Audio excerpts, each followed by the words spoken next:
Hello बच्चों, आज हम करेंगे limitations of first law of thermodynamics. Thermodynamics हमें कहता है एनर्जी रिमेन कंजर्व्ड। बस एनर्जी कंजर्व होनी चाहिए, चाहे वो कहीं से कहीं जाए। It does not tells us about the direction of flow of heat। इसके हिसाब से जो हॉट बॉडी है वो अपनी हीट कोल्ड बॉडी को ट्रांसफ़र कर सकती है और कोल्ड बॉडी भी अपने अंदर की हीट हॉट बॉडी को ट्रांसफ़र कर सकती है। It does not tell us about the direction of flow of heat. इसे कोई मतलब नहीं है कि ये जो टी है जो हॉट है ये अपनी हीट लूज़ कर रही है इस रूम में, तो क्या ऐसा हो सकता है कि रूम की हीट भी इसमें चली जाए? हीट तो हमेशा हायर टेम्परेचर से लो टेम्परेचर की तरफ जाती है, लेकिन ये इसके बारे में कुछ नहीं कहता। ये कहता है कि हीट कहीं से कहीं भी जा सकती है, हॉट बॉडी से कोल्ड बॉडी में, कोल्ड बॉडी से हॉट बॉडी में। जैसे कि आप साइकिल चला रहे हो, आपने बहुत तेज ब्रेक लगाई, ब्रेक पैड्स हीट अप हो गए और साइकिल रुक गई। क्या ऐसा हो सकता है कि हम जो ब्रेक पैड्स की हीट है वो साइकिल के टायर्स में ट्रांसफ़र कर दें और साइकिल चलने लग जाए? Not possible. ये इसके बारे में कुछ नहीं बताता। ये कहता है कि गर्म चाय जो है वो अपनी हीट अगर सराउंडिंग्स को देगी तो सराउंडिंग से भी हीट वो ले भी लेगी, ज़्यादा से कम, कम से ज़्यादा। ठीक है। और ये भी कह सकता है कि अगर चाय ठंडी हो चुकी है एकदम, उसका टेम्परेचर और रूम का टेम्परेचर सेम हो चुका है, फिर भी अपनी हीट ट्रांसफ़र कर सकती है और ठंडी हो जाए। ऐसा पॉसिबल नहीं है। ये कुछ भी नहीं बताता हमें direction of flow of heat के बारे में। ठीक है। जैसे कि आप एक और एग्जांपल ले लो कि हम जब बाइक चलाते हैं तो उसका पेट्रोल जो होता है वो स्मोक में कन्वर्ट होके एग्जॉस्ट के थ्रू बाहर आता है। अगर हम उस स्मोक को एग्जॉस्ट में डाल के दोबारा से बाइक चला लें, उसमें भी तो हीट है, उसको हम यूजफुल वर्क में कन्वर्ट कर दें, ऐसा तो पॉसिबल नहीं है। तो ये हमें कुछ भी नहीं बताता। Direction of flow of heat के बारे में बताता नहीं कि हीट कहाँ से कहाँ जाएगी। ये इसकी फर्स्ट लिमिटेशन है। ठीक है। दूसरी लिमिटेशन इसकी इसके फॉर्मूले में ही छुपी हुई है, जो है Q is equal to delta U plus W. ये कहता है कि जितनी भी हीट ये लूज़ करेगा उतनी हीट यहाँ पर गेन होएगी to increase internal energy and work done. जितनी हीट यहाँ से लूज़ होगी उतनी ही हीट ये सिस्टम गेन करेगा। ठीक है। तो ये लॉ हमें ये कहता है, लेकिन ये हमें ये नहीं बताता कि कुछ ना कुछ हीट जो होती है वो रिजेक्ट हो जाती है, उसको हीट रिजेक्शन बोलते हैं।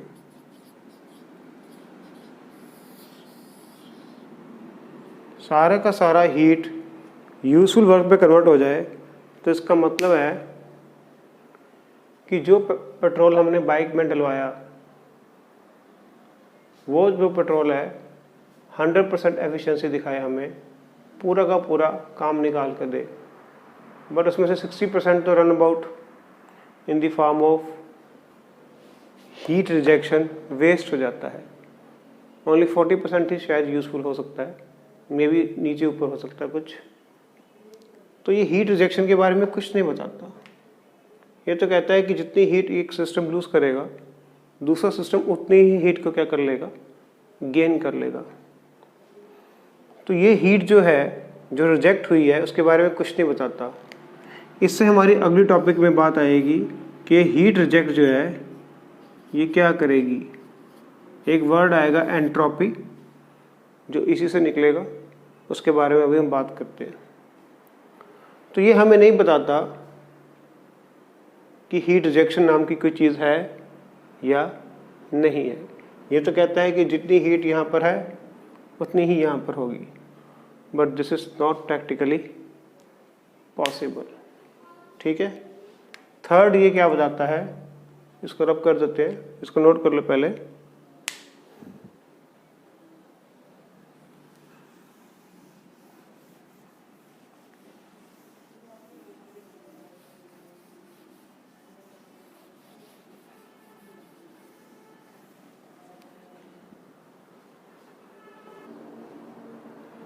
और तीसरी इसकी लिमिटेशन है, it does not tells us about the weather the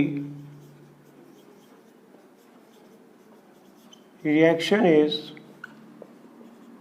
spontaneous और नॉट।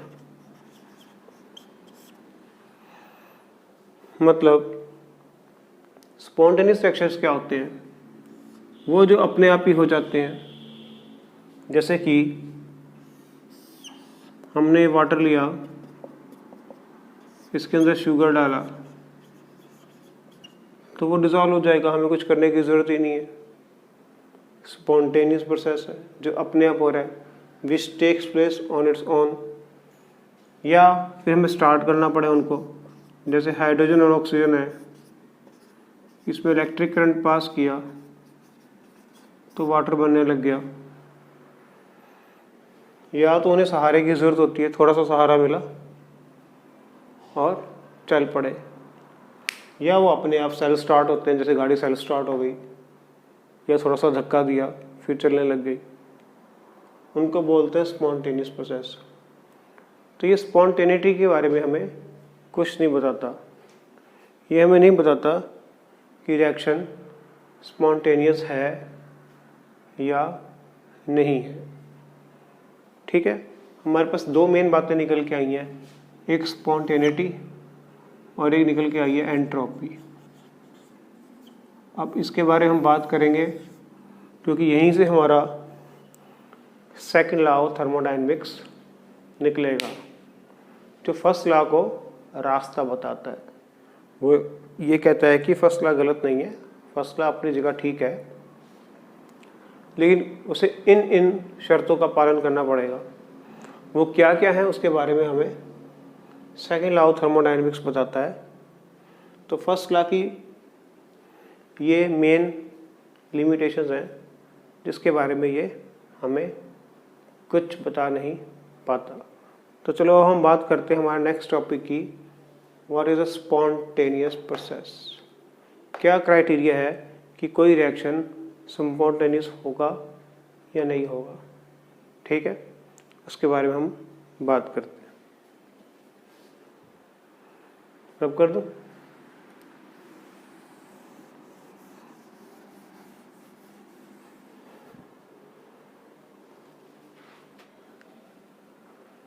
अब हम बात करते हैं स्पॉन्टेनियस।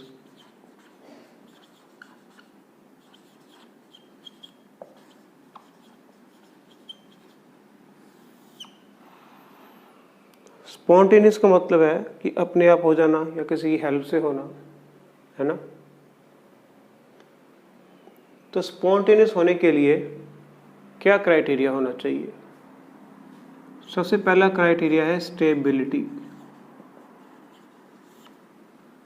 हर कोई चाहता है कि वो स्टेबल हो। स्टेबल होने के लिए उसके पास मिनिमम एनर्जी का होना बहुत ज़रूरी है। वाटर जो है वो ऊपर से नीचे आता है, मिनिमम एनर्जी, क्योंकि जो स्टेबिलिटी है ये एनर्जी का इन्वर्सली प्रोपोर्शनल है। अगर एनर्जी ज़्यादा है तो स्टेबिलिटी कम है, अगर एनर्जी कम है तो स्टेबिलिटी ज़्यादा है। तो चाहे वो कुछ भी हो यूनिवर्स में, वो सब क्या होते हैं, स्टेबल होना चाहते हैं। स्टेबल होने के लिए वो क्या करते हैं, एनर्जी को लूज़ करते हैं। तो फर्स्ट क्राइटेरिया हम मान के चल रहे हैं एनर्जी क्राइटेरिया, कि एनर्जी जो है वो मिनिमम होनी चाहिए। चाहे हम केमिस्ट्री की बात कर लें, केमिस्ट्री में क्या होते हैं, केमिकल रिएक्शंस होते हैं। एक तरफ क्या होते हैं रिएक्टेंट्स, एक तरफ क्या होते हैं प्रोडक्ट्स। रिएक्टेंट से प्रोडक्ट्स क्यों बनेंगे, to have minimum energy. It means reactants के पास है मोर एनर्जी, जिनको वो खोना चाहते हैं, लूज करना चाहते हैं। तो यहाँ पर in the form of heat lose कर देंगे। तो जब हम लिखते हैं यहाँ पर कि यहाँ पर क्या आया, हीट आई, तो यानी कि ये हीट कहाँ से निकली, रिएक्टेंट से निकली। रिएक्टेंट के पास थी हीट, तो स्टेबल होना चाहते थे, उन्होंने अपनी सारी हीट जो है निकाल दी, यूनिवर्स में भेज दी या कहीं भी भेज दी, बस खुद वो स्टेबल हो गए। तो जो रिएक्शन में हीट जो है रिएक्टेंट्स की ज़्यादा होती है और वो निकाल के बाहर कर देते हैं, जहाँ पर हीट निकल रही होती है, जिसमें लिखते हैं डेल्टा एच जो है वो नेगेटिव है, तो ऐसे रिएक्शन को क्या कहते हैं हम, एक्सोथर्मिक। तो यानी कि अगर एनर्जी क्राइटेरिया की बात करें तो हर वो रिएक्शन जो एक्सोथर्मिक है वो स्पॉन्टेनियस है। चाहे वो कोई भी रिएक्शन हो, उसे एक्सोथर्मिक होना बहुत ज़रूरी है अगर वो चाहता है कि वो स्पॉन्टेनियस हो।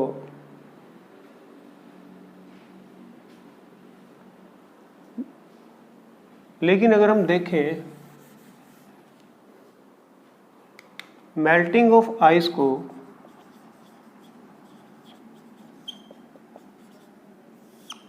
आइस मेल्ट कब होगी, जब वो अपने अंदर हीट को एब्जॉर्ब करेगी। ठीक है, जब रिएक्टेंट्स हीट एब्जॉर्ब करते हैं तो उसको क्या बोलते हैं, एंडोथर्मिक।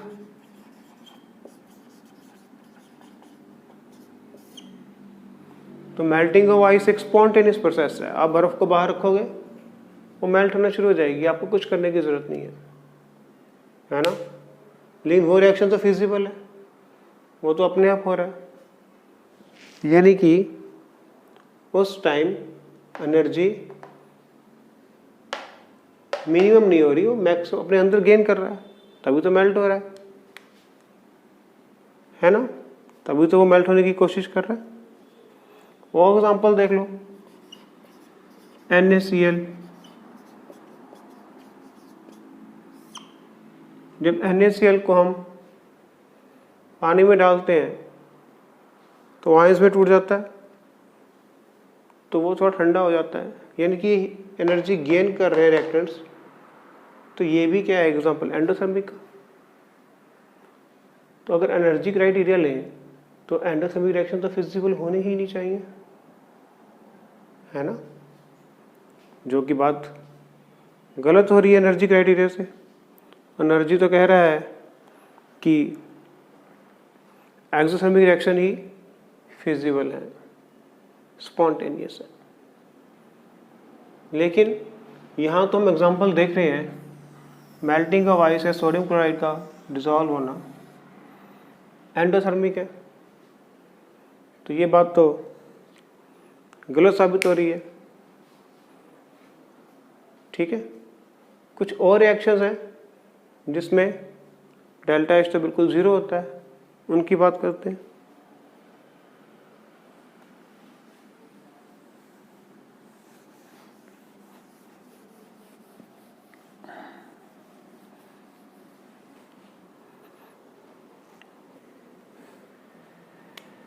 रिएक्शन देखो, एक CH3COH plus C2H5OH gives CH3COO C2H5। Okay,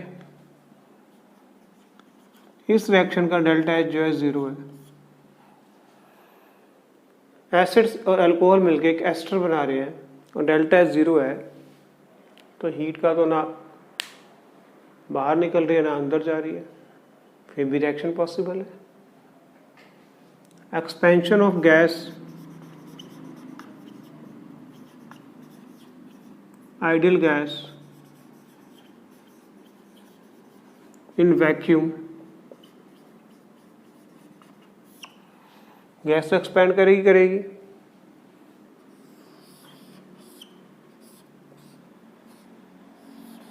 आप 2 कंटेनर ले लो, यहाँ पर गैस फिल कर दो, इसको खोलेंगे तो यहाँ पर सारी आ जाएगी। एक्सपेंड कर रही है गैस, डेल्टा H तो इसमें भी 0 है, फिर भी ये रिएक्शन पॉसिबल है ना। अगर हम सिर्फ एनर्जी क्राइटेरिया लेके चले तो मेल्टिंग ऑफ आइस तो कभी होना ही नहीं चाहिए, एसिटिक एसिड तो कभी रिएक्ट करना ही नहीं चाहिए अल्कोहल से और एस्टर बनना ही नहीं चाहिए, है ना। तो अकेला एनर्जी क्राइटेरिया जो है वो सफिशिएंट नहीं है। आप रिवर्सिबल रिएक्शन देख लो, forward reaction exothermic, backward reaction endothermic, होना ही नहीं चाहिए। रिएक्शन तो फॉरवर्ड होना चाहिए, रिवर्सिबल कैसे हो गया फिर? ठीक है। या कुछ रिएक्शन जिनमें डेल्टा H नेगेटिव होते हैं, कभी कंप्लीट ही नहीं होते, ऐसे भी रिएक्शन हैं। तो अगर एनर्जी क्राइटेरिया लेके चले तो डेट इज नॉट सफिशिएंट। अकेला एनर्जी क्राइटेरिया तो सफिशिएंट नहीं है, यानी कि हमें किसी और चीज़ की भी ज़रूरत है, तो हम उसकी बात करेंगे।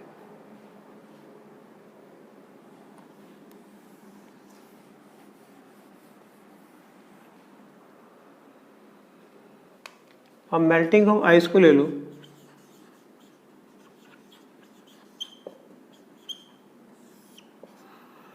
आइस मेल्ट क्यों हुई? क्योंकि उसने अपने अंदर जो हीट एब्जॉर्ब की उसको किस में लगा दिया? उसने एक्सपेंशन में। तो हमारे पास एक नया वर्ड आ गया एक्सपेंशन। 2 गैसेस हमने रखी हैं कंटेनर्स में A एंड B, नॉब बंद है। जब हम खोलेंगे इसको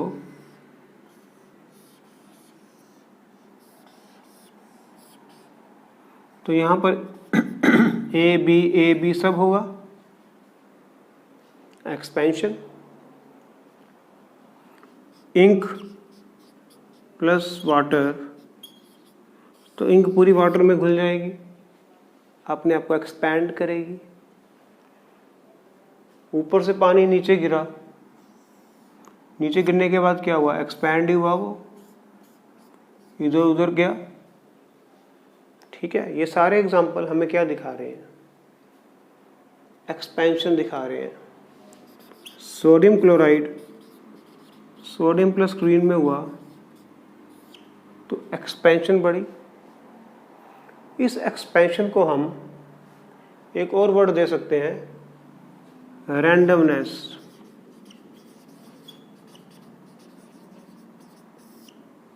केओस। ठीक है, तो हमारे पास एक नई चीज निकल रही है कि जो रिएक्शन एनर्जी में फिजिबल नहीं है, मतलब जिनकी एनर्जी रिलीज नहीं हो रही या कुछ भी नहीं हो रहा, एब्जॉर्ब हो रही है या रिलीज कुछ भी नहीं हो रही, वो पॉसिबल क्यों है? क्योंकि वो एक्सपैंड होना चाहते हैं। हमारा पूरा यूनिवर्स एक्सपैंड हो रहा है, बिग बैंग से शुरू हुए हम, अभी तक एक्सपेंशन चल रही है, सभी चीज़ें दूर होती जा रही हैं। कब रुकेगी, कहाँ रुकेगी, कुछ पता नहीं है।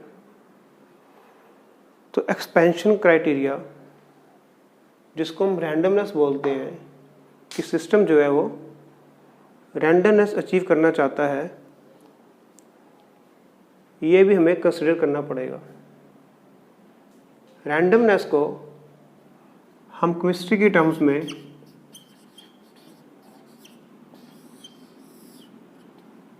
एंट्रोपी बोल देते हैं और इसको एस से डिनोट करते हैं। अब हमारे पास एक नया सिंबल और आ गया, एस फॉर एंट्रोपी।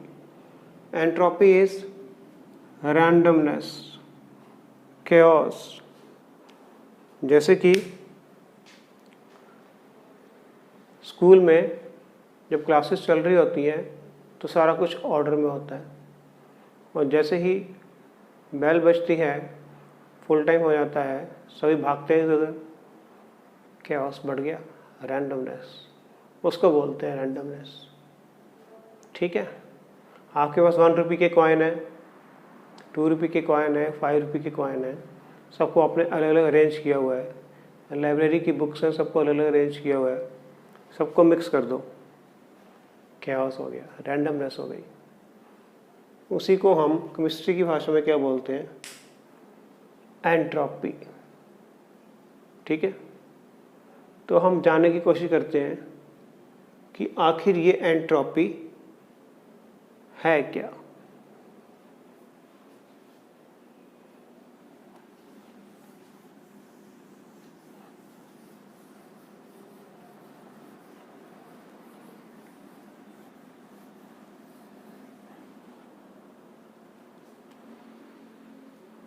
तो एनर्जी क्राइटेरिया से बाहर आके हम एक और जगह पहुंच गए, रैंडमनेस की तरफ,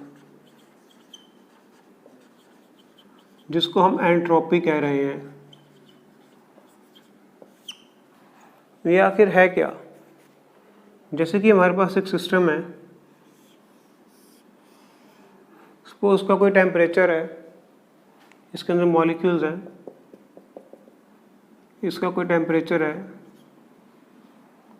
हमने इसको कुछ एनर्जी दी, 10 जूल्स ऑफ एनर्जी दी। ओके, तो ये सारी की सारी एनर्जी अपने अंदर स्टोर नहीं करेगा। अगर ये सारी की सारी एनर्जी अपने अंदर स्टोर कर लेगा तो इसका टेम्परेचर बढ़ जाना चाहिए, लेकिन हम देखते हैं कि इसका टेम्परेचर इतना बढ़ नहीं रहा। 10 जूल में से 8 जूल जो है वो सिस्टम यूज कर रहा है, किस में, एक्सपेंशन में।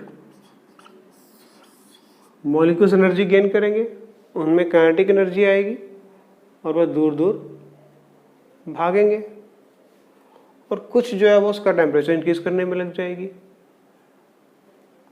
और एग्जांपल देख सकते हो आप, जब वाटर जो है वो वेपर बन रहा होता है तो उस टाइम हम जितनी मर्जी हीट देते रहे, टेम्परेचर उसका 100 डिग्री पे ही कांस्टेंट हो जाता है। तो एक्स्ट्रा हीट जो हम दे रहे हैं वो कहाँ जा रही है, वो उसकी फेस चेंज कर रही है, उसको लिक्विड से वेपर्स में कन्वर्ट कर रही है। तो उसका मतलब क्या हुआ, वो उसको एक्सपैंड कर रही है, उसका एक्सपेंशन हो रहा है। नेचुरली वाटर के मॉलिक्यूल ज़्यादा ऑर्गेनाइज्ड हैं एज कंपेयर टू गैसेस, वहाँ पर तो chaos ज़्यादा है। तो रैंडमनेस की तरफ जा रहे हैं, यानी कि सिस्टम की एंट्रोपी बढ़ रही है ना। तो एंट्रोपी आखिर क्या है, वो यही है कि जो हम एनर्जी देते हैं, सिस्टम वो सारी की सारी एनर्जी यूज नहीं करता, उसका काफ़ी हिस्सा वो अपने आप को एक्सपैंड करने में लगा देता है ना। तो जब ये एक्सपेंशन हो रही होती है तो उससे क्या बढ़ती है, एंट्रोपी। एंट्रोपी को मेजर करना बहुत मुश्किल है, इसको हम मेजर कर ही नहीं सकते क्योंकि एक स्टेट फंक्शन है। ठीक है, ये इनिशियल और फाइनल पे ही डिपेंड करता है। हम हर एक मॉलिक्यूल की रैंडमनेस तो चेक नहीं कर सकते, हम तो ओवरऑल दे सकते हैं इनिशियल कितना था, फाइनल कितना था। तो इसके लिए हम वर्ड यूज करते हैं delta S is equal to Q reversible upon temperature. ये इसका मैथमेटिकल रिप्रेजेंटेशन है। रिवर्सिबल का मतलब है reversibly and isothermally, small change हो रहा है, रिवर्सिबली एंड आइसोथर्मली। तो आप देखो, ये हमने इसको क्यू हीट दी थी, वो किसके इक्वल है? एंट्रोपी चेंज के इक्वल है ना। कुछ जो हीट है वो सिस्टम को एक्सपैंड करने में यूज हो रही है, दैट इज कॉल्ड एंट्रोपी। और टेम्परेचर हमने क्या लिया हुआ है? कांस्टेंट लिया हुआ है। इसका यही एग्जांपल ले सकते हो, समझने के लिए ये एग्जांपल ले सकते हो कि कांस्टेंट टेम्परेचर है, वाटर जो है वो वेपर्स में कन्वर्ट हो रहा है, उसका एंट्रोपी बढ़ रहा है हीट लेके। ठीक है, और एंट्रोपी जो है वो उतनी बढ़ती रहेगी जितनी ये हीट गेन करता रहेगा। ओके, तो हमारे पास मैथमेटिकल सोल्यूशन आ गया एक कि delta S is equal to Q reversible, क्योंकि आइसोथर्मल रिवर्सिबल रिएक्शन लेके चलते हैं हम और टेम्परेचर को कांस्टेंट रखते हैं, इसलिए इसको ऐसे लिखते हैं। अगर टेम्परेचर कांस्टेंट ना हो तो यहाँ पर डी एस लगा दो। ओके, फिर इसकी इंटीग्रेशन कर दो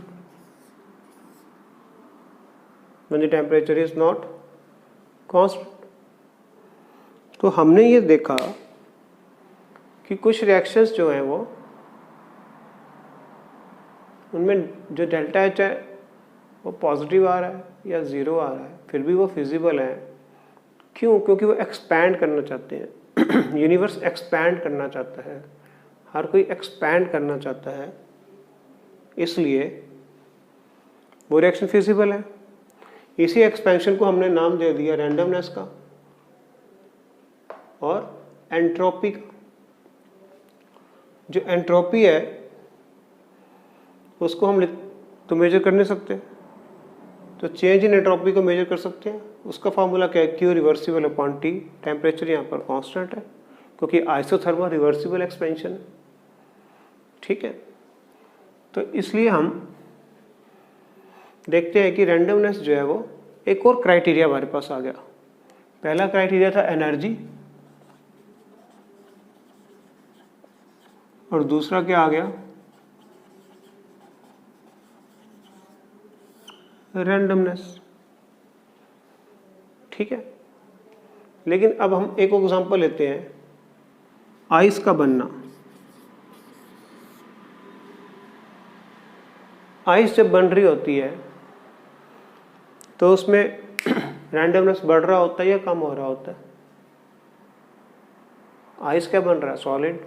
सॉलिड में तो सबसे कम रैंडमनेस होती है, यानी कि यहाँ पर रैंडमनेस क्या हो रही है? डिक्रीज हो रही है, एंट्रोपी सिस्टम की कम हो रही है, बट रिएक्शन तो फिजिबल है, रिएक्शन तो हो रहा है, आइस तो बन रही है।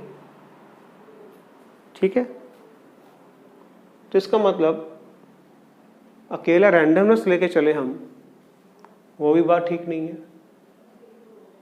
तो हम क्या करें? हमारे पास दो चीज़ें आ गई हैं, एक एनर्जी और एक रैंडमनेस। ठीक है, इन दोनों फैक्टर्स के हम बात करते हैं।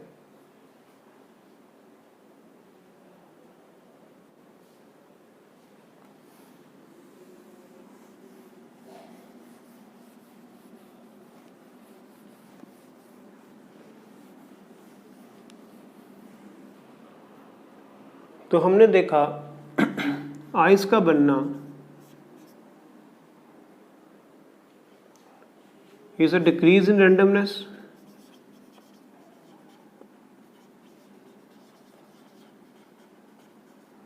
और एग्जांपल ले लो, वाटर बन रहा है, ये जस्ट थोड़ी सी स्पार्क देनी है, ये अपने बनने लग जाएगा। तो वाटर में रैंडमनेस क्या है, कम हो रही है क्योंकि लिक्विड फॉर्म में है। लिक्विड में रैंडमनेस कम होती है, तो अकेला रैंडमनेस भी वो क्राइटेरिया नहीं है, अकेला एनर्जी भी क्राइटेरिया नहीं है। तो ड्राइविंग फोर्स है क्या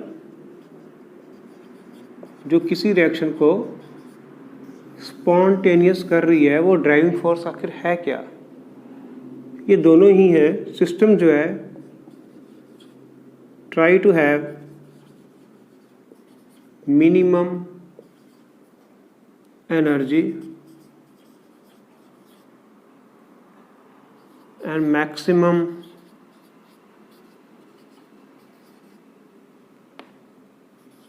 रैंडमनेस, और दोनों ओवरऑल मिल जाएंगे आपस में और रिएक्शन को फिजिबल करने की कोशिश करेंगे, अगर वो स्पॉन्टेनियस है तो। नहीं है तो अलग बात हो जाएगी। ठीक है, तो हमने देखा ये फर्स्ट लॉ से निकल के आया। फर्स्ट लॉ हमें बताता नहीं है कि रिएक्शन जो है स्पॉन्टेनियस है या नहीं है। फर्स्ट लॉ हमें ये भी कहता है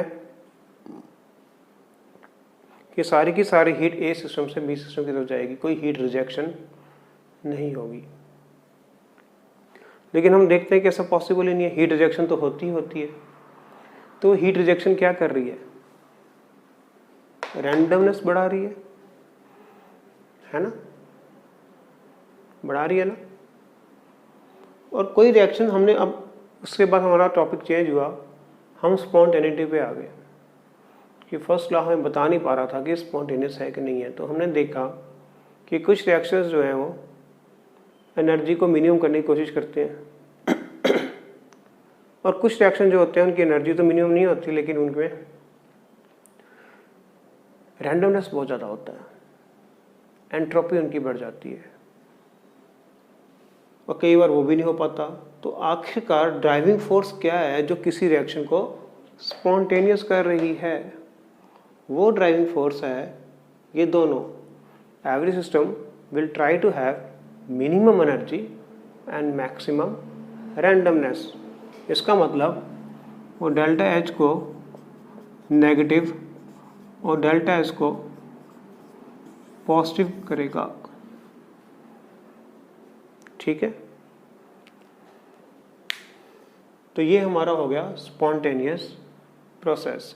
एक प्रोसेस जो है वो स्पॉन्टेनियस होता है, उसके पीछे की ड्राइविंग फोर्स है tendency to have a minimum energy and maximum randomness.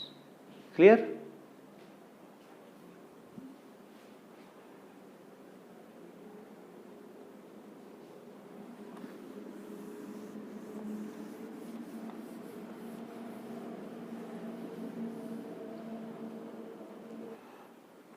अब हम बात करते हैं second law of thermodynamics.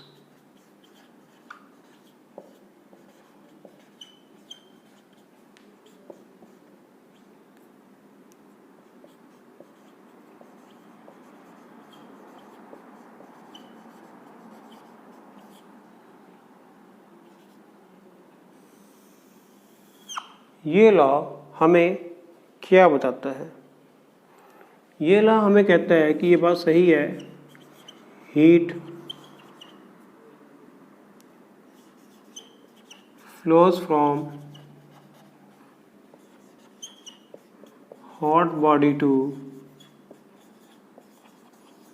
Cold body.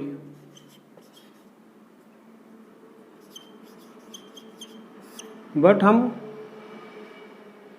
Cold body से भी हीट को निकाल सकते हैं, cold body to hot body भी कर सकते हैं, बट हमें चाहिए with the help of external source. कि वो जो चाय का प्याला है जिसका टेम्परेचर रूम टेम्परेचर तक पहुंच चुका है, वो अपनी एनर्जी और लूज करके ठंडा नहीं होगा ऐसे ही, हमें कुछ एक्सटर्नल सोर्स लगाना पड़ेगा, हमें उसको फ्रिज में रखना पड़ेगा। इसके अंदर जब हम उसको रख देंगे तो वो सिस्टम जो है इसके अंदर से हीट निकालेगा और सराउंडिंग्स में भेज देगा, और ये क्या हो जाएगा, और ठंडा हो जाएगा। ऐसे ही पानी ऊपर से नीचे तो आएगा ही आएगा, ये तो नेचुरल फिनोमेना है, लेकिन नीचे से ऊपर भी जा सकता है, हमें पंप वगैरह लगाना पड़ेगा। तो ये बात सही है कि रिएक्शन जो है उल्टा भी हो सकता है, अगर वो फिजिबल नहीं है तो हम फिजिबल कर देंगे उसको with the help of external agency या सोर्स। ठीक है, तो ये लॉ जो है फर्स्ट लॉ को डायरेक्शन दिखा रहा है कि हीट जो है वो दोनों तरफ ही जा सकती है। एक तरफ वो अपने आप चली जाएगी, दूसरी तरफ के लिए उसको कुछ सोर्स लगाना पड़ेगा। ठीक है, तो ये हमें ये बता रही है, एक डायरेक्शन दे रही है जो फर्स्ट लॉ हमें दे नहीं पा रहा था, सेकेंड लॉ हमें वो डायरेक्शन दे रहा है कि with the help of external agency हम कोल्ड बॉडी को और कोल्ड कर सकते हैं, उसकी हीट को हॉट बॉडी में ट्रांसफ़र कर सकते हैं। रूम टेम्परेचर तो गर्म है, उसमें भी डाल सकते हैं with the help of fridge. Okay,